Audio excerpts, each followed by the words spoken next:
Archeops. Exactly. Now let's go ahead and take a look at Brandon Salazar, his opponent for this finals. And Brandon is no slouch himself. There is a former national champion here in Brandon Salazar, and then that Richmond Regionals finalist looking for his first Regionals win here. Yeah, just grinding, putting up some consistent results, and then taking the bold choice of bringing this rogue deck. The Eternatus VMAX, you know, a list that's kind of been creeping on the very fringes of the metagame. We've recognized the power of Galarian Weezing, and players have employed it from time to time, but now finally the stars have aligned, and Brandon Salazar finds himself in the finals of Knoxville Regionals with this absolutely wild Darkness deck. You love to see it. Who would have thought? I think Eternatus is going to win. This is kind of crazy. You were the only one that really had faith in this deck. And every time I think that a list is going to do well, the caster curse is too strong. But you have the strong caster blessing, Jeremy. I guess. It is the fact that Andrew started out 13-0, ended up playing against Brandon in round 14. And technically, Brandon is the only person to take a match off of Andrew because he scooped to Piper to get her in the top 8 at an advantageous position for himself. And that's something that Piper actually did to take down one of her regional championships, where you're so far ahead of the competition, you can scoop, manipulate that top 8 a little bit, try to find a better matchup for you to pick up later. And Andrew Hedrick, it's paid off. He's here in the finals, and now he gets the grudge match, the rematch versus the only player who blemished his near perfect run in Knoxville. Prize cards are coming down. 2 Lugia Vs in the prize cards for Andrew, but Brandon has 2 Crobat Vs in the prize cards. These cards are so pivotal for this list to draw through in the early mid game to find the needed cards to complete your dominant neutralizing gas setup. That big parasol is going to be pretty big in the prizes as well. That is the one way to stop the amazing rare Yveltal from being able to take that big knockout on an Eternatus VMAX. But we are going to see if this matchup is as bad as we used to think it was, because Eternatus versus Lugia in the finals here for Knoxville. And Brandon actually starting with a Crobat V in the active spot back when this card was played across a much wider variety of decks. This hand is not good, and I think we're just going to have to pass, and there's so many supporters and a Pokemon you can't play. Wow. It's a Pokemon that's just so awkward when you start out like this. Players began running Crobat V Max just to do something with it. Take away its low HP as a liability on the bench, make it into an attacker, and Brandon doesn't even have the turn 1 coughing with an attachment to try to set up Ascension.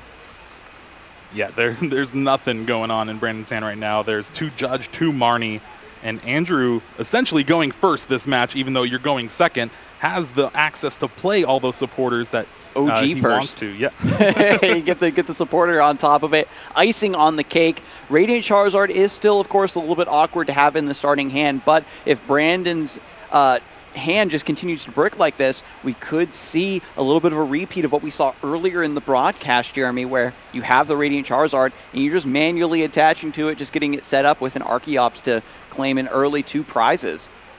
Andrew looking here, just trying to figure out what is in the prize cards. Going to be eyeing down that Archeops just so you can discard it early, get it in there for that Summoning Star on the following turn. But of course, you're going to have to start with the basics. When it comes to Lugia, this is the first step.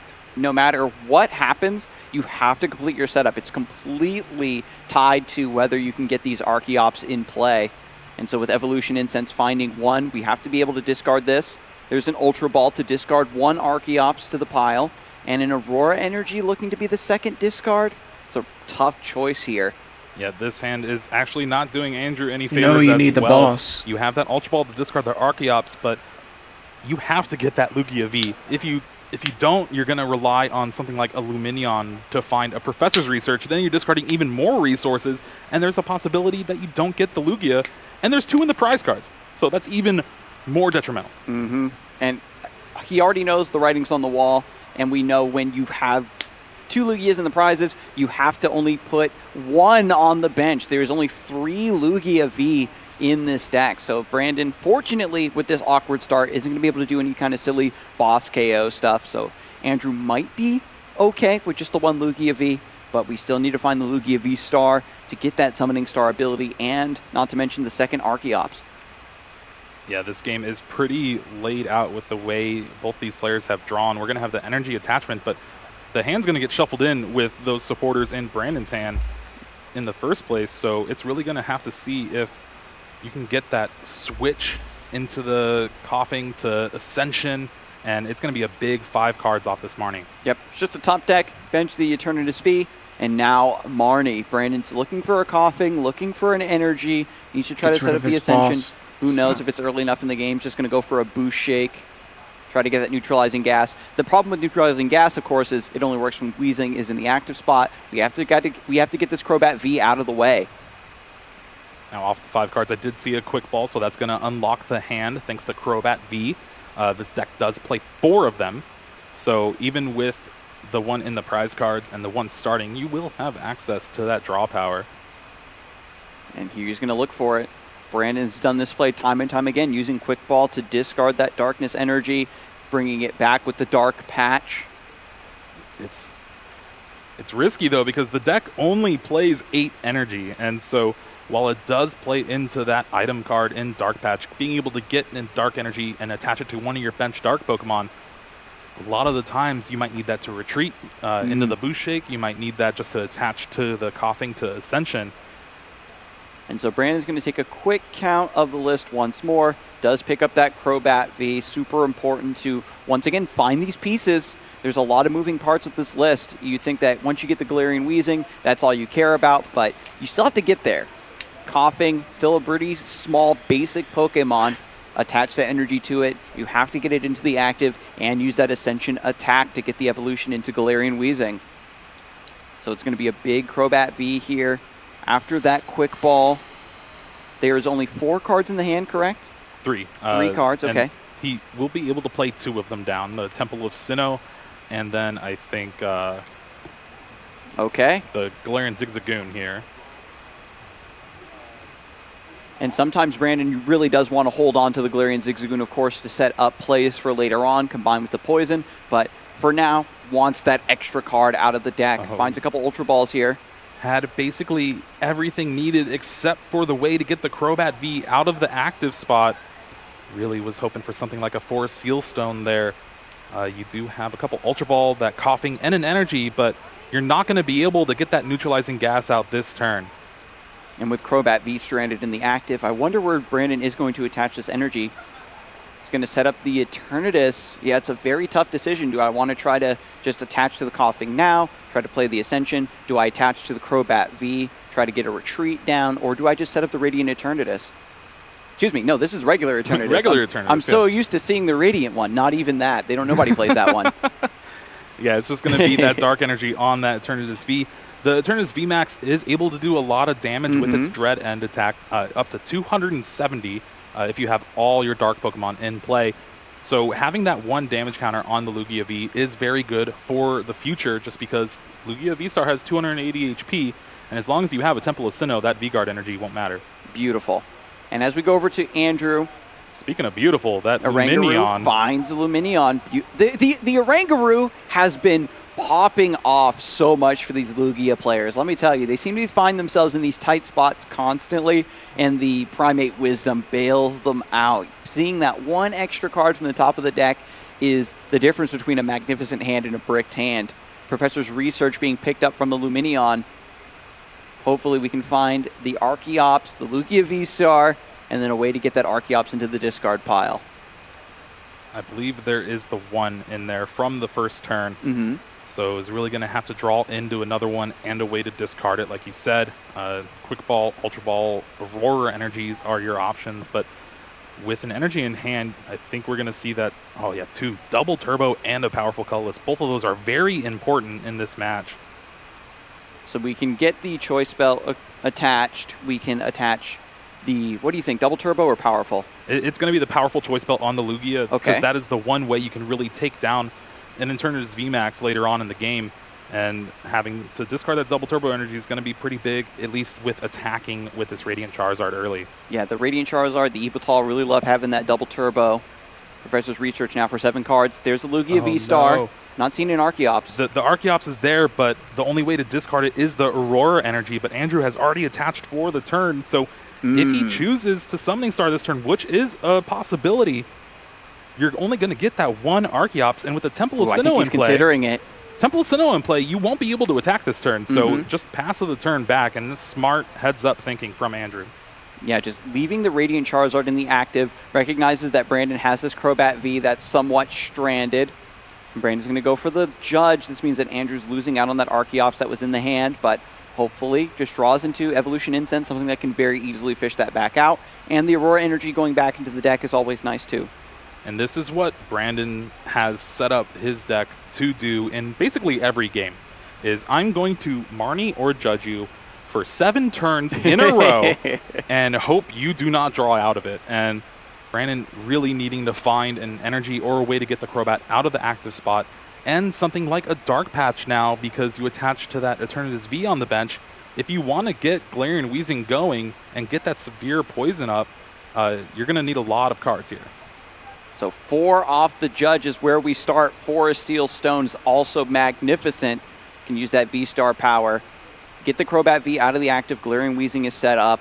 Oh no, this is the one awkward thing about the way Eternatus as a deck is. It plays 3 Temple of Sinnoh most of the time just because that's the one way you can try to beat Lugia, is shut off those special energies from actually increasing your opponent's abilities and stuff like that.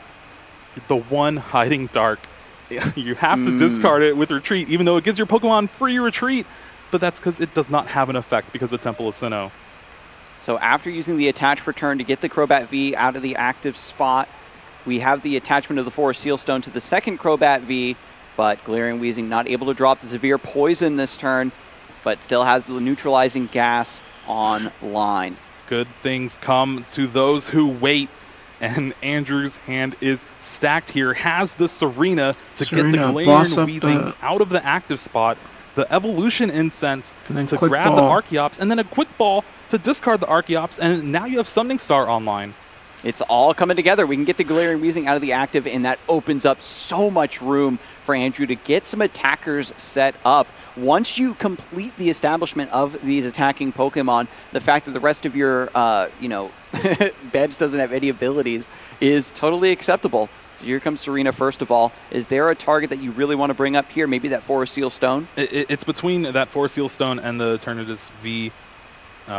Both of them are kind of good options. It just depends on how strong Brandon's hand is. So we're going to see the wrong or right choice here.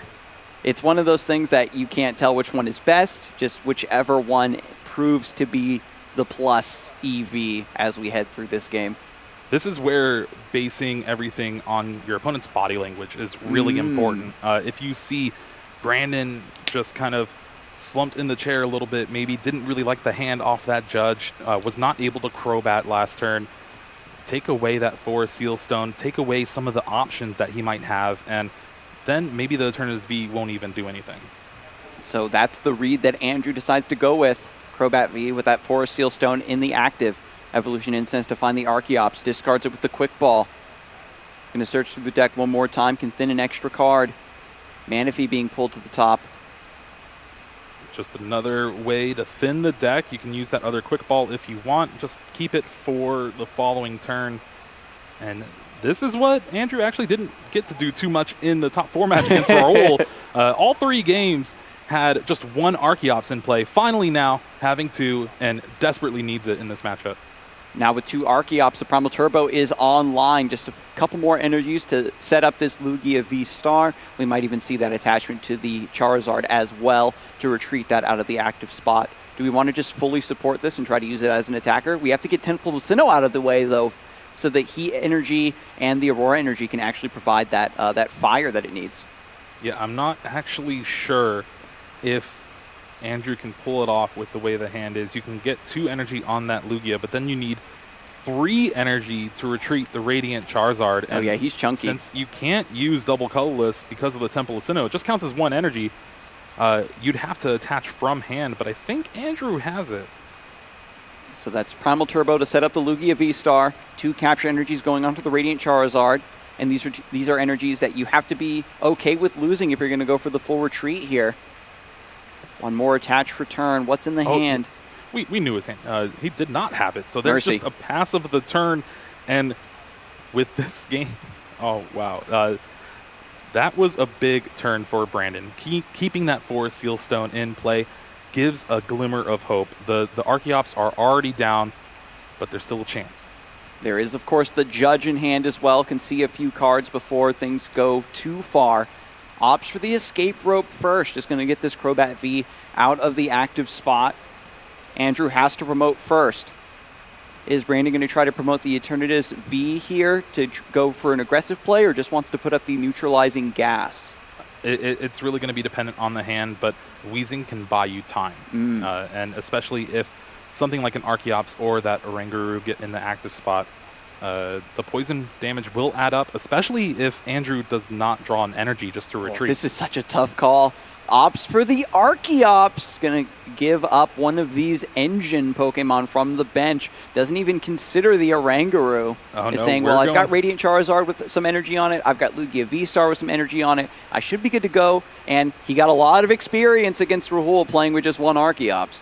That is true. And Brandon opted for the Eternatus V to the active spot. So he's going to need a lot of cards here off this morning yet again. After that disruption, draws 5 new cards. I'm seeing some Ultra Balls there, but not much else. We still need the Eternatus V Max and one more energy attachment to get that Dread End online. Well, you have that Ultra Ball for the V Max, and then Forest Seal Stone. Yep. It is being activated here, searching the deck for one card of his choice. Brandon is going to find the missing piece to tie his strategy for this turn together. It's going to be a Dark Energy. It's just a little double checking the awkward, hand. The way you have to sequence this, because you need 3 cards or so. The Crobat, the Energy, and the Eternatus VMAX. And at least with the way the hand is, you have double Ultra Ball. So we might see this whole hand hit the discard. Or no, he's just discarding the other one. Okay, Ultra Ball, gets rid of the coughing, grabs the Eternatus VMAX, and the evolution is online. Now we've got some more bench spaces to work with, which is very important for this list. Brandon does have 2 Crobat V still in the prizes.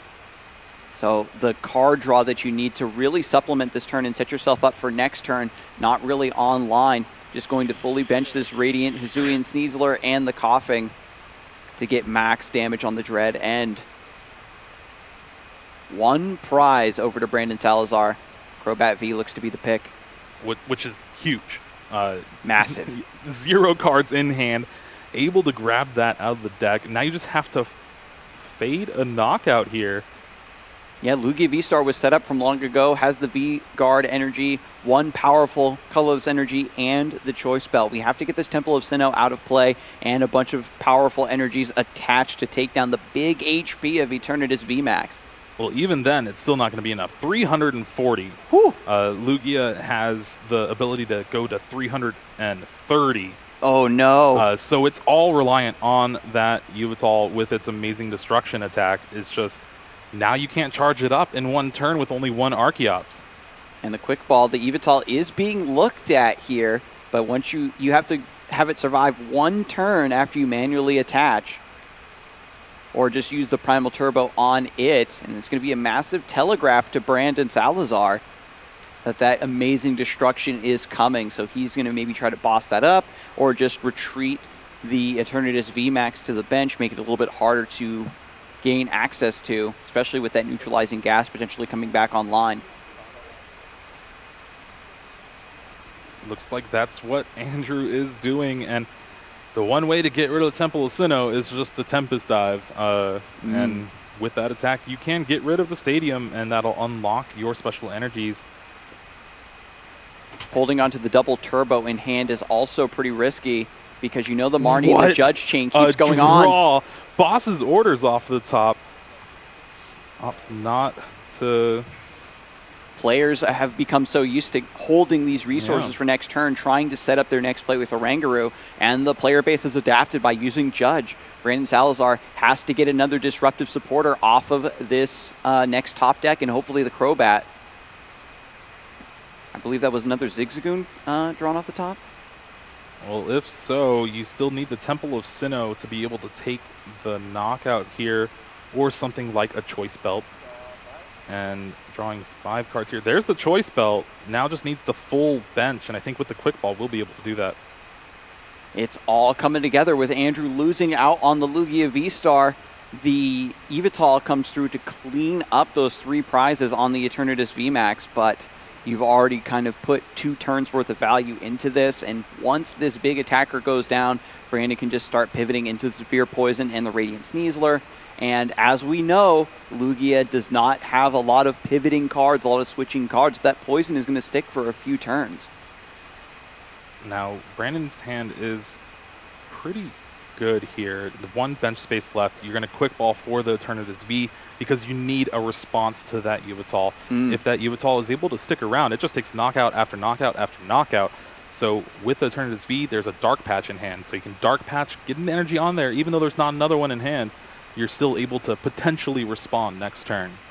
And Brandon has been forced to take a lot of these edgy plays where the difference between the play working out or not comes down to a few key top decks. There's not so much direct search in this list that a lot of other decks in the format are used to having. So we're getting a nice reshuffling on the bench just so we get a better count of how many Dark Pokemon are in play for the Dread End. And we have room here, of course, for the Eternatus V. The Dark Patch does indeed come through, as you said, Jeremy. There's the attachment off of the Dark Patch from the discard pile, and now we just have to close out the rest of this turn. Now we just need to count our multiples of 3. Plus the Choice Belt, right? The Choice Belt is still needed? Yeah. Okay. Yeah. With a full bench with the Eternatus VMAX, it does 270 damage, counting itself, and then the Choice Belt 300, minus the 30 from the V-Guard energy, and with that 10 damage from that turn 1 Headbutt Tantrum is able to take the knockout. Brandon Salazar going down to 3 prizes now. Beautiful.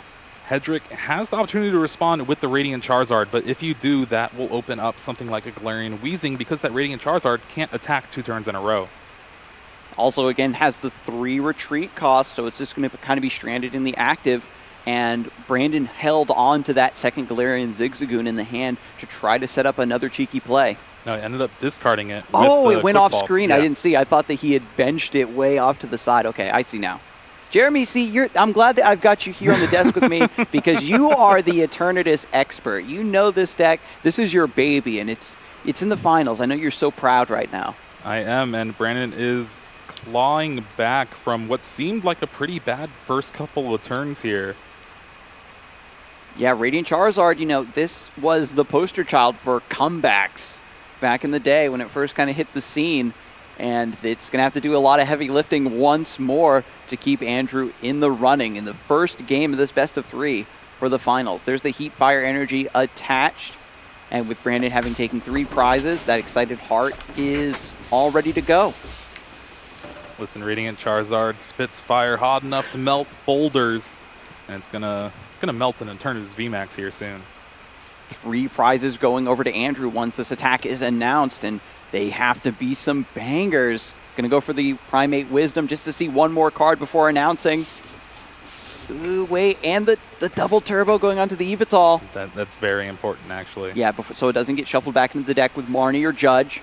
And there's the attack. Combustion Blast earning 3 prizes. Andrew Hedrick evening things up. Brandon has to respond. He already planned for this contingency by setting up the Eternatus V with the Dark Patch. And one thing to point out, too, with Brandon discarding those 3 Crobat V from the bench, since Eternatus VMAX is no longer in play, you can't have 8 bench Pokemon. So you discard first and then you promote. And clearing off some easy prizes for Andrew, which is pretty good. And this means that when the second Eternatus VMAX does evolve, it's going to be a little bit more difficult to power up that Dread End with having enough Darkness Pokemon. Galarian Weezing now in the active with Neutralizing Gas means that this one Archeops here has no abilities. This also turns off Excited Heart. Maybe with a manual attachment we can still keep things going, of course. Yeah, we're going to need to see another Temple of Sinnoh here just to shut off the possibility of any sort of attack from Andrew. All of the Pokemon require those colored energies now. Those Lugias are gone. And thankfully, at least, Brandon has a Dark Energy, is going to be able to severe poison, and with the help of the Radiant, Hisui, and Sneasler, we'll be able to get 6 damage counters in between turns.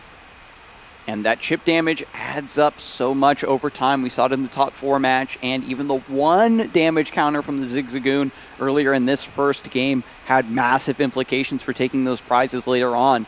Boss's orders coming through. A Rangaroo is the target being brought up to the active, and now the severe poison comes through. This is another Pokemon that's pretty difficult to retreat. No Temple of Sinnoh, however, so if we can find another double turbo to attach. I don't even know if there is one more. What is Andrew doing over here? Top decks another Boss's Orders. That's the 3rd switch effect, and this will help get rid of the neutralizing gas if he chooses to. You can bring up that Eternatus V and knock it out here. The Primal Turbo is going to search out for some energies. You can retreat the Rangaroo, and Brandon's going to be left with just Weezings to play. And I don't know if it's going to be enough. We need one more energy in the deck. I see an Aurora there. Is there a better energy that we can use for this attach and retreat play? He's running pretty low on resources at this point. All the, like, quote-unquote bad ones are in the hand, so we'll have the energy attachment from hand to be able to retreat. Okay.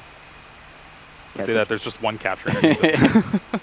Yeah, this is what happens with Lugia. If you don't just get a massive early lead, your opponent's kind of able to drag the game out for a long time. You're really scraping the bottom of the barrel, looking for these energies, trying to set up attacks. Radiant Charizard is so strong in that regard because it requires less and less energy as the game goes on. Lumineon V and its Aqua Return haven't really been able to be used at all over the course of this game. With a Rangaroo getting back onto the bench, if a special energy is drawn, we can put that back into the deck.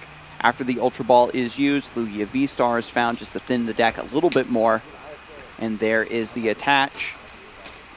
And has to look and fail. Yeah, you still have to shuffle with Capture Energy if you have a bench space open. It's just part of the card. But now has enough to retreat. We'll be able to take the knockout with the Radiant Charizard here, going down to 1 prize card and setting up the last knockout with an Amazing Destruction. The Yveltal was prepped from so long ago, and Brandon just didn't have the flexibility to respond to these plays and head these attacking Pokemon off at the pass. Combustion Blast comes through, 250 damage. Eternatus V going to go down. 2 prizes to Andrew Hedrick. 1 more prize after taking Game 1 of this best of 3, the Knoxville Finals. Brandon just going to take a quick look here through the discard pile still, evaluating what Andrew's resources are. What special energies do you have left? Eternatus goes to the discard pile, and Brandon promotes Galarian Weezing, neutralizing gas, back online. So many switching effects with those Boss's Orders already used by Andrew. Is he going to be able to use this final ability to punch through against the Weezing? Does play 3 Boss's Orders and 1 Serena, so still 1 more copy of Boss's Orders left in the deck.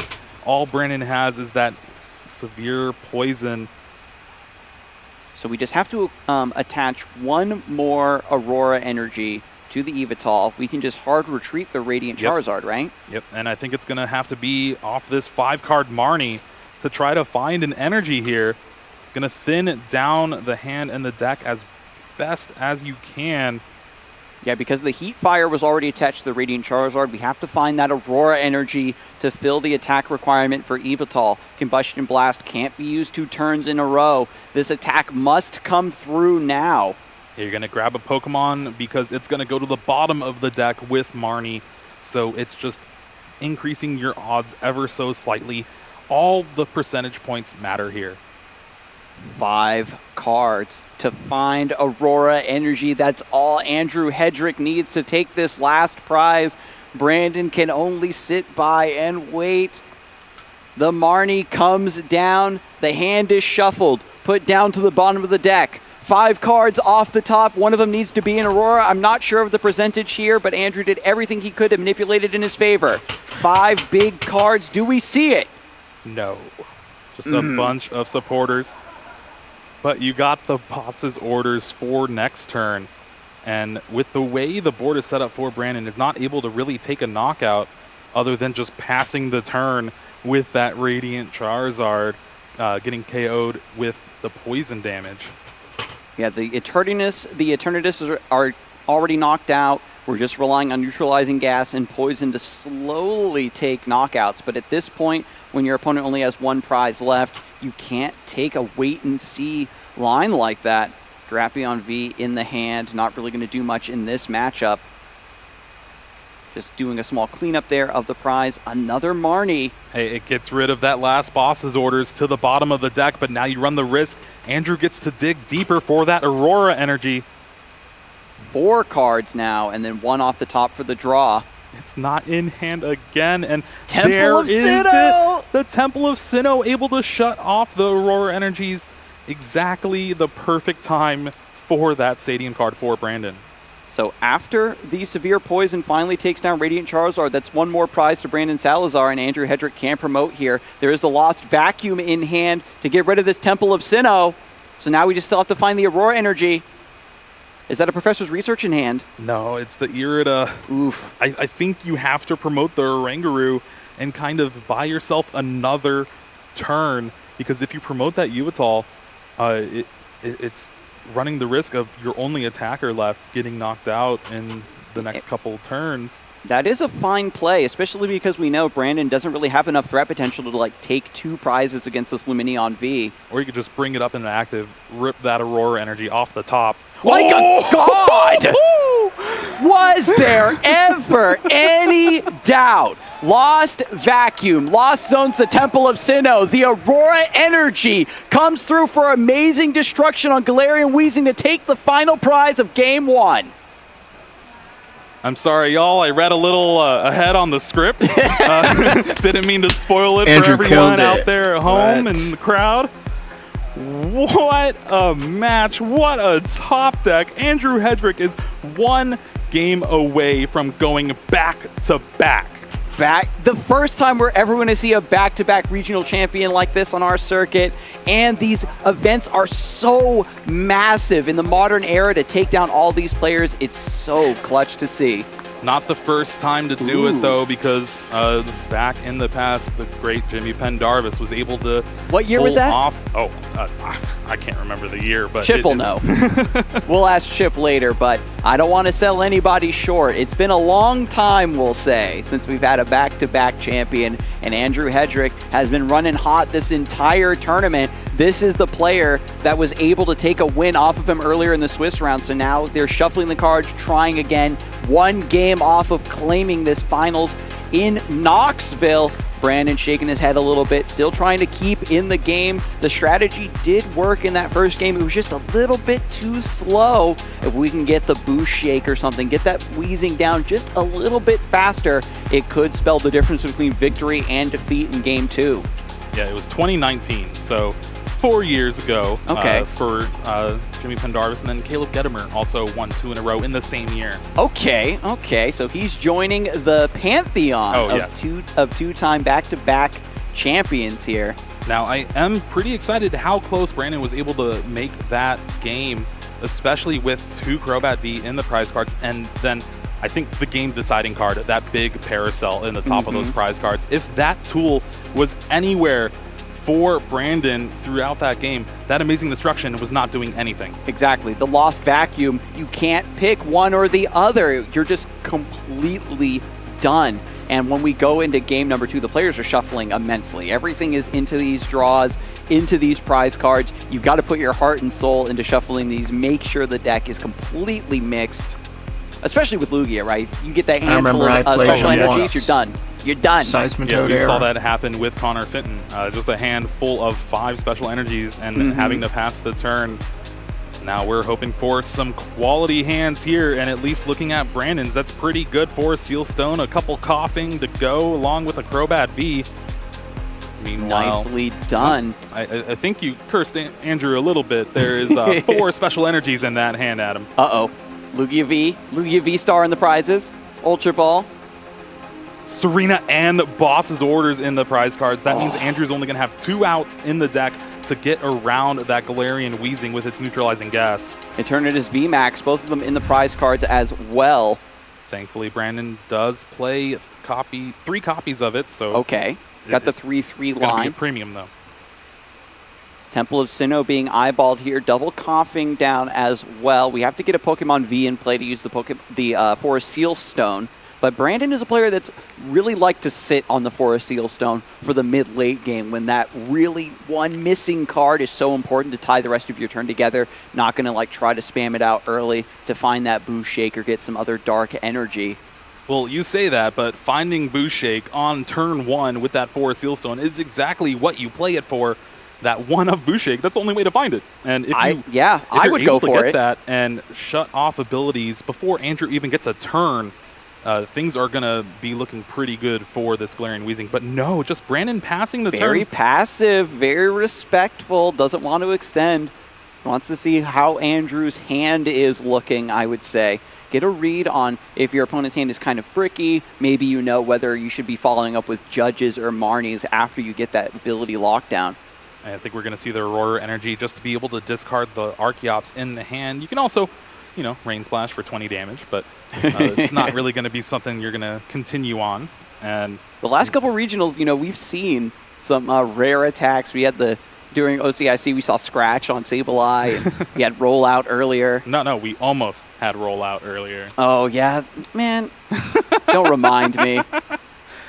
There's that Boost Shake off of the Marnie, and Brandon actually getting a little punished for keeping the hand and not playing anything. Yeah, I think he was waiting for Andrew to maybe jump through some hoops, getting the Archeops into the hand, discarding a lot of resources to do so, and then just slam that gate shut with the neutralizing gas. Didn't play towards the high roll of just benching the Crobat V, maybe only drawing 1 or 2 cards just to get the Forest Sealstone target into turn 1 Boost Shake. And we'll see if by not going for that specific turn 1 play, if Andrew is going to be able to stabilize. Now, it does have the Quick Ball for that Lugia V, but other than that, the hand... Can you guess what's in the hand, Adam? Special Energy. Yeah, that's right. Terrible shame. It is not going to be a good couple of turns, but we just got to find Guru, right? Just slowly put those back in the deck one at a time. One at a time. If you're able to use abilities, Adam. But at least you can hope that with your opponent, the only supporters they're really playing is Marnie or Judge, so maybe you can get bailed out. That's the trick. Andrew just has to give off the vibes of this hand is amazing. I definitely want to keep this hand. Please don't play a disruptive supporter. That's all Brandon can do is just play Marnie and Judge every turn regardless of hand quality. Yep, Andrew has to have the confidence of the banana pudding in him. This is the moment of truth. It's game number 2. If Andrew can complete the setup, it's going to be so big. Even by losing out on those early resources, right? Again, 1 boss, 1 Serena in the prizes. It's a lot harder to pivot around the Galarian Weezing like we saw in the first game. What? Not even a Rain Splash. I want my money back. Missing damage. I can't believe it. So inefficient. It's Masters Finals. You got to get every little bit of damage you can. No. Brandon does have a pretty good hand off of this Marnie. We'll be able to at least get a Galarian Weezing out thanks to that Boost Shake if no Dark Energy is found. Here we go. Gets rid of the Judge. Crobat V being found. Yeah, it's always awkward when your opponent has... So there's 2 cards in the hand right now? For Brandon? Yes. I believe... So this is going to be a pretty decent Dark asset regardless. One of them is the Boost Shake. Forest Steel Stone is going to be somewhere in the deck now after that shuffle from the Quick Ball. But you never want to really Judge or Marnie your opponent when they just have 3 cards and didn't really do much. But the boss's orders here is actually pretty big because now if you get that Dark Energy, you can Severe Poison and get this Lugia softened up for an Eternatus VMAX later on. Oh, it doesn't like he found it. No Dark Patch either. There's no Dark Energy in the discard pile. And with that, looking like it may just be a Boost Shake to get the evolution on the benched Coughing. And this has been happening to Brandon over and over again, where you're just 1 card off of doing the specific play that you need to really cement your position in the match. And here in game number 2, where even though we're turning off the abilities, you're losing out on that Severe Poison. It's so much free damage that you get to punish your opponent for having a slow setup. Now, I do like playing the Temple of Sinnoh because it shuts off the out of capture energy, but Andrew can still read the wind here and try to draw boss's orders to get out of this Weezing lock. Double Turbo Energy attached does pay for that attack. Oranguru being discarded for Read the Wind, drawing 3 cards, and it's back over to Brandon. Forest Sealstone found off the top, attaches immediately to the Crobat V, and what is the card of choice here? You're going to need a Dark Energy, you're going to need that Radiant Hisuian Sneasler on the bench just so you can increase your damage output. But for right now, we're just going to see that Dark asset. Still nothing much. You got that Ultra Ball for that Radiant Sneasler, but you're going to have to lose a lot of resources. And if you go that route, you don't have an Eternatus V on the bench. Yep. Because you need to get that out for the V Max. So Brandon is this is a massive fork in the road. Now at this point, you're fully into the disruptive play of the Galarian Weezing, and you can't have the rest of your setups to have the pressure of the Eternatus and the Eternatus VMAX as attackers once the Weezing gets out of this active. Eternatus V is found, so no Radiant Sneasler. Only 1 dark asset per turn. It's going to be a Marnie here. Off of these 5 cards, Brandon has to find that energy. Yeah, you have to Marnie. Even though Andrew didn't play anything, just read the wind, it's 3 cards that you don't know. Mm-hmm. You knew the 3 cards prior didn't do anything, but those 3 cards, they could be a boss. And after 5 cards to judge, there's an energy. Okay, so we're back in business. We can at least get Severe Poison down. No Radiant Sneasler in the mix for now. And when you don't get the Eternatus VMAX, you're also limiting on your bench size. So the Crobat Vs are going to be out of the equation. And don't forget, there's 2 VMAXs in the prizes. Brandon has to get a little bit of momentum before the rest of the deck comes online. Yeah, this 5th bench spot is going to be a premium for sure, because if you bench that Eternatus V or something like the Radiant Hisuian Sneasler, you're not going to be able to kind of Crobat V out of a bad hand later on. You're going to be reliant on finding that Eternatus VMAX. And like you said, 2 in the prize cards, that's a tall order for sure. But he's going to go for it anyway. There's the attachment and the Severe Poison onto Lugia V. 4 damage counters onto that Pokemon. 220 HP. It's going to be a while before this goes down. Powerful colorless energy attached. Still, its abilities gone because of Temple of Sinnoh. So just 2 colorless energies attached to Lugia V. Andrew off the Marnie, drawing nothing useful here. We'll have to just read the wind yet again. At the very least, we can discard the Archeops. 3 cards drawn, a new lease on life. Brandon Salazar has been very respectful of the top deck potential from Andrew. He's been running hot all this weekend, and he's respecting the protagonist energy, right? Every time you see some cards that I think might change the outcome of the situation I put you in, I've got to try to play a disruptive supporter, have you shuffle that hand back in, and try to keep you locked down. And with that being said, plays the Judge. Really unfortunate as well, because that Radiant Sneasler was in the hand, but there's no bench space.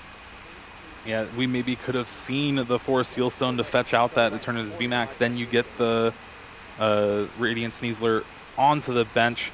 But anytime... I think 1 VMAX was discarded. Was it? I'd have to double check, but I feel like I saw that out of the corner of my eye, Jeremy. So Brandon might be on the line of just trying to race down and take some prizes and then just get that Eternatus VMAX. It'll be big if true, but honestly, with the Judge, anytime your opponent draws more than 1 card in a turn, you're going to be having them shuffle their hand back and draw 4. You are not allowed to have more than 5 cards against a Galarian Weezing Eternatus deck. And over again, Lugia has been in a consistent position as well, where the hand is pretty dead, and then Oranguru turns it back online. But Oranguru was discarded to read the wind because the neutralizing gas is turning that off anyway. You just have to rely on pure top decks. Do it old school style. Just draw what you need, Andrew. It can't be that hard, right? just draw. Out of the 4 cards here, it's a little bit of an awkward discard. Gonna have to discard that Radiant Hisuian Sneasler with the Ultra Ball just so you can find that Eternatus VMAX. But is it? Yeah, there's 2 in the prizes, and I think 1 was discarded earlier. You're right. Oh no. That means this bench is full, and that second Eternatus V means you cannot Crobat out of this hand. Oh, Brandon recognizing maybe just misremembered the prizes after taking the early count this far into the tournament, you know, the games start to run together. The mental starts to get broken down. It was a pretty long game in the top 4. That best of 3, very taxing, and now he's kind of worked himself into a corner. Yeah, well, if you think about it, Brandon didn't really play too many search cards in the beginning of the game. I think the first one was to discard that Eternatus VMAX. You're like, I play 3. I'm fine. You got the 3/3 line, but now there's 2 in the prizes. Absolutely devastating. This means the bench is completely gummed up. The Radiant Hisuian Sneasler has also been discarded. Brandon has to fail the Ultra Ball. We just have to kick back and wait for Severe Poison to do its job and hope that out of the first 2 prizes that Brandon grabs, we get that VMAX before it's too late. The one thing, though, is we got a peek at Andrew's hand, and there is one of those boss's orders. Just needs a Lugia V-Star to be able to Summoning Star this turn, and with the Quick Ball can find something like Luminion to get... Or no, you can't Luminion this turn because the boss's orders. This awkward hand for sure from Andrew, yet again, with 3 special energies. Even when you have the answer to Wheezing, you usually have to give up something very important to do so, and you can't take advantage of that reprieve to get your strategy back on track. Quick Ball going to discard the Heat Fire energy. Yeah, this is where you're going to have to kind of pivot your game plan a little bit. We might see... It's awkward. You can get a Lugia V with this just because the one in the active will eventually get knocked out soon if nothing happens. But you can also boss's orders up an Eternatus V, sensing some kind of weakness from Brandon with not having that VMAX. That means there's 1 card in hand. You can kind of guess that it was a Crobat V with the way Brandon discarded the Radiant Hisuian Sneasler and the Quick Ball. Very true. If Andrew's got that heads-up play still in mind, you get that read on the opponent, and you can sculpt your lines accordingly. Look in the discard pile. We do see the VMAX there. Absolutely heartbreaking. And after that Lugia V is found, we have the manual attachment of the Capture Energy. Temple of Sinnoh going to cancel that out, but still, there's 3 energies attached to the Lugia V. And read the Wind to discard the Aurora energy and draw 3 more. Severe Poison still ticking. And back over to Brandon. What card even helps him in this situation? The bench is full. It's not another Crobat V, I can tell you that. And that is what Brandon's hand is chock full of. And with the way Andrew drew those 3 cards with Read the Wind, the V-Star was found, the Pumpkaboo was found. So if you want to get rid of that he's about Temple to blow of Sinnoh, this game wide open. But Brandon, he's just going to sit back. Just has to play. And this is where you need that extra damage from that Radiant Hisuian Sneasler. The Lugia V is actually going to survive another turn of poison. Only 160 damage. That means it's going to leave 20 HP left before it's going to get evolved into that V-Star. Retreating this or evolving, it's going to cure that poison, but we can evolve right now once we get rid of the... Do we have a way to get this Galarian Wheezing out of the active spot? The boss's orders in hand. There we go. That's right, you said that. Yeah, you've got the whole turn mapped out. You give me the script. Hey, you're hogging the script. Now you can boss's orders. You can bring up that Crobat with the Forest Sealstone. That shuts off another avenue. And this was another... Yeah, Brandon loves to sit on this Forest Sealstone for so long, but now he's getting punished for not taking advantage of this search ability. That important card is going to be offline. He only runs 1 copy. 2 copies. Oh, my mistake. 2 copies. My goodness, this is too hype for me. There's so much on the line that I'm just getting lost in the sauce, Jeremy. You got to help me. I'm drowning over here. Don't worry. I'll save you. I got some lifeguard skills. But after that Radiant, after the Radiant Hisuian Sneasler got discarded, you know, Brandon also lost out on so much free damage on the Severe Poison.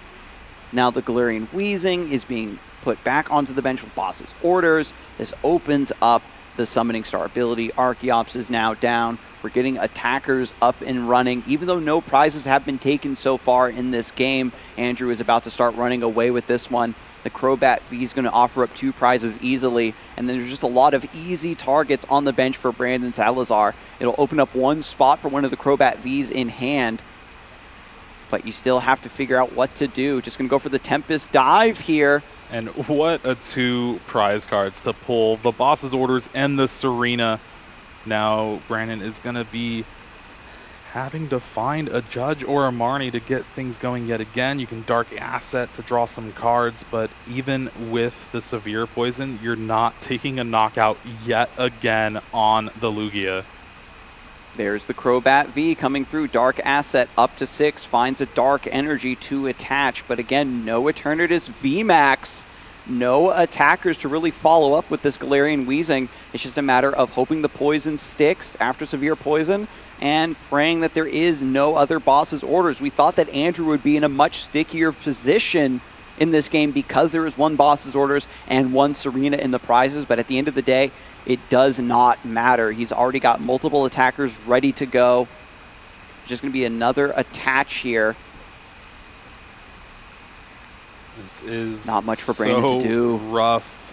Any time your opponent is able to break through that neutralizing gas and get the summoning star off, your win percentage just shoots down below the table. You're not really going to have much of a chance, and especially with both of those VMAX in the prize cards, there's not going to be a good response to Andrew just taking knockouts turn after turn. It's one of those things that you can't really beat yourself up for. You know, I discarded an Eternatus VMAX, even though I'm running the 3/3 thicker line. Didn't know. And yeah, once everything came down to the wire, it ends up that they're both in the prizes. And this is a deck that doesn't take prizes super quickly, super easily. You're just trying to lock your opponent down, slow the game down, and let the poison do its work. But without any additional threat pressure with the Eternatus VMAX, there was nothing really to pivot into around the Galarian Weezing to at least take some prizes to bring yourself back into the game.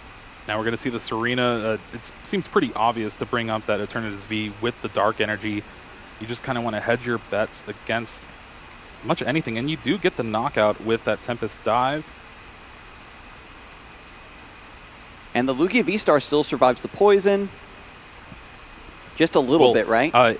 You would have to retreat this turn. It gets knocked out going in. Yeah, because it's still, even though the Galarian Weezing's not in the active, the severe poison effect still augments the damage that the poison counter is still doing every turn. So it is a liability to take this knockout and attack, but you're down to 2 prize cards left. We know Andrew has the last Boss's Orders in hand that was grabbed from the prize cards, and you can set up that Lugia V on the bench to take a knockout on something like a Crobat even. Yeah, there's the 3 powerful colorless energy attached and a double turbo being attached to the Archeops. Andrew's in a position where he can set up a bunch of different attackers, and by pre-attaching that energy, you're covering some of your retreats as well. So he is already planning ahead to make sure he can close out this game 100% after taking these 2 prizes. And there is that Tempest Dive double knockout for both players. And so Brandon does promote first in this scenario, correct? Yes, because the poison will be in between turns knockout. So you'll have a little bit more information here from Andrew's side of things. All right, so now we wait. What does Brandon promote here? It's just going to be Galarian Weezing again. Wait, we're double checking the damage here. No, I think they're just making sure who promotes first. Oh, I see. Yeah, it's not officially knocked out yet until the promotion happens and then the turn changes. And shout out to the judges as well for making sure that this every step by step is followed. It lets you follow along with the action a little bit cleaner, make sure that nothing gets lost in the mix here. And I do believe Andrew still will have to draw his 2 prize cards first as well before getting to promote the Pokemon. So you get a little bit more information that way as well. Still plenty of time left on the clock as well, 23 minutes. So Brandon's going to take his time to figure out what's the best thing to promote, with the gate kind of closing around his ability to take this second game. 1 Eternatus V down. And now with some prizes coming to Brandon Salazar, we are going to see that Eternatus V Max come through, but will it be too late? Yeah, I'm pretty sure that gate is more than closed. They locked it and threw away the key. as Brandon, going down to 4 prize cards, will be able to pick up the Eternatus VMAX, but will need a ton of cards to try to even get a Dread End. It's hard to even think about what to do. The Radiant Sneasler's in the discard pile. A couple of Crobat Vs have already been used. Galarian Weezing is going to be promoted here. Still has a fat retreat cost of 3. And the one Hiding Darkness was already used earlier as well, right? I believe that was the last game, but it won't matter too much. Brandon does play a heavy count of switching effects. 1 switch, 2 Escape Rope. I believe there's an Escape Rope in hand. Okay. So there's the evolution. Finally, Eternatus VMAX showing up, creating more bench spaces. Another Eternatus V could be benched. But that's just, again, with these Crobats especially, these are just easy prize cards that Andrew can take with that boss's orders. And this arena, these are all picked up off the prize cards finally, and is a perfect way to close out this game number 2. Just going to bench another Eternatus, trying to empty the hand as much as possible. Dark Asset for 3 more cards, gets Temple of Sinnoh, which is pretty nice. Yeah, and what are the answers that Andrew still has access to? Well, there's everything in hand. So it's all going to go to the bottom of the deck. The Pumpkaboo, the boss's orders, I think the Lost Vacuum still as well. And it's going to have to rely on another 4 cards from Marnie here to see if Andrew could pull through. He also needs the Lugia V-Star. Granted, with the 3 powerful energies, if the Temple of Sinnoh's bumped, you can take a knockout on a Crobat V. So maybe we get, like, what is it, top deck Irida to grab the Lost Vacuum? I don't know. We'll need the boss here as well. Yeah, because we got to get the Galarian Weezing out of the picture. Bring up a 2 prize Pokemon. Brandon rearranging the bench here so we can get a better look how many dark Pokemon are in play. No, I want all 8 in one line. just put them off screen. I want no big it falling deal. off the table. So Dark Patch is going to set up the Eternatus VMAX. Dread End now is up and running, but still 4 prizes left to take. When you're playing a deck that wants to kind of keep the opponent under control, you don't run as many cards that allow you to pull up key targets and get those key knockouts. Manaphy is poisoned, 4 damage counters onto it. We've got double evolution, Incense to thin a little bit down, but no primal turbos as well this turn. No Excited Heart because of the neutralizing gas. You want to know something funny, Adam? So Andrew is only able to deal 110 damage with Speed Wing. Remember on the first turn of the game when Andrew could have Rain Splashed for 20 damage? Oh my that God. Would have left the Galarian Weezing with 110 HP left. He could have closed this game out with an Archeops attack, but now is forced to go Lugia, it seems. Unbelievable. Missing that little bit of chip damage on the Rain Splash in the final moments here for game number 2.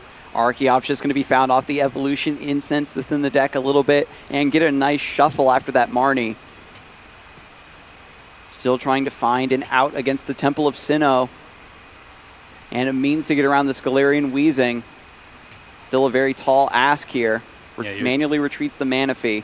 You're going to take that knockout and hope Brandon does not have the combination of cards to take a knockout on your Lugia V-Star here. And this way you will be able to get rid of the Temple Sinnoh. All right, Temple's down. Galarian Weezing's down. 1 prize card left for Andrew. Brandon Salazar does have Eternatus VMAX in play finally, but not a lot of support otherwise. Here comes the Eternatus. And what was the math once more, Jeremy? 270 damage if there's 8 bench Pokemon. Then you need a Galarian Zigzagoon Headbutt Tantrum, so you can deal 10 damage to that Lugia V-Star because that's 280. And then with that V-Guard energy, you need the Temple of Sinnoh. But I believe he has the last copy in hand. Maybe it got shuffled in the turn prior, but it's either that or the Choice Belt. My gosh. So here it is. Zigzagoon being brought up. So there's the ping. Then we need the Temple of Sinnoh. And then 1 more Dark Pokemon, preferably a Crobat V, so you can draw into some cards, maybe Judge or Marnie Andrew yet again. So he's thinking about the line. He's calculating the numbers. Has probably been in this situation several times this weekend. Knows the numbers to take down a Lugia V-Star with the V-Guard. After the Zigzagoon is officially grabbed, you get a nice shuffle of the deck. And Brandon still trying to keep in this game, but doesn't go for the full knockout quite yet. We still need one more Pokemon, and there is Marnie. 5 cards, very high chance of finding it. Not yet. 5th card here. Quick Ball. Quick Ball. That is the Dark Pokemon to finish the combo here and get the knockout on Lugia V-Star. Well, oh, wait, no. There's still no Temple of Sinnoh or Choice Belt. You need a Quick Ball for Crobat, and then Crobat into the last piece. So we can evolve the Galarian Weezing onto the Coughing to get one card out of the hand. Has Crobat already been played this turn? No, not this turn. So we're still good to go. He's double-checking the discard pile, making sure that there is another Crobat out. Still has to find the Temple of Sinnoh off of one more dark asset. This is where Crobat is at its strongest. Who knows, maybe the Forest Sealstone comes through as well. I thought he was only on 1 copy, but he is on 2. There's no Crobat left. He doesn't have the knockout. V-Guard energy. What are you doing? So the Lugia V-Star is going to survive against the Dread End. With all these dark Pokemon working together, it's not enough. Brandon sees that the math isn't right. He's going to go for the escape rope. Or not. Second guessing it. So many resources gone. One of those Crobat Vs. Yeah, that's right. He bossed up the one with the Forest Sealstone. One of the Crobat Vs was knocked out. When these games go long, it's hard to keep track of these resources, Jeremy. But here we go. Just a little bit of damage onto the Lugia V-Star. It is still alive and kicking. Let's get a look at this hand. We need a way to get Lumineon. Quick Ball in the hand. That will be able to fetch Lumineon. Lumineon will find the boss's orders. And with that, Adam, Andrew Hedrick, the two-peat, the back-to-back. The back-to-back champion, Lumineon V, into boss's orders, brings back up a Crobat V for the knock. This is our Knoxville Masters finalist. Yeah, regional champion yet again in just a matter of 2 weeks. Can anyone stop him? Andrew Hedrick showing the world that he is one of the best players with Lugia. A deck that's had a massive target on its back. Players trying to counter it every which way. Lightning Pokemon, Paralysis, doesn't matter. He has the tools, he has the answers, he has the cool to keep his head on right and focus on victory. He came here this weekend with a goal and has met that goal. The back-to-back champion is crowned. It is just insane. Ran through